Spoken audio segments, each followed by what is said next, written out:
For this activity, we're going to be doing snow angels, so we'll start laying on our backs on the floor. We want our legs to be straight, our arms should be straight down at our sides. If you have lines on your floor, like I do, it might be helpful to lay with those lines, but it's more important to make sure that you have plenty of room to move your arms and legs. Because for this, we're going to be moving our arms all the way out, both arms at the same time in a big shape. So I had to rearrange my living room and move some furniture to make sure we have room for this. You may also want to do so. All right. It can be helpful if you have a spotter, someone like a parent that can stand by and make sure that when you're starting and finishing that your legs aren't off to the side, or that your one leg isn't moving much faster than the other, for example. So try to move slowly, smoothly, and if you have someone available to help guide and cue you or say, oh, I noticed that your one arm is moving faster. Well, let's see if we can move even more slowly and smoothly. That can be really helpful. And then you'll come back down. Slow and smooth. We want to repeat this about 10 times.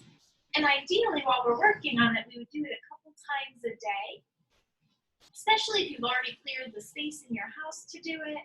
Or if you can stand laying in the grass and you have somewhere to do it in the grass, that's another way to do the snow angel exercise.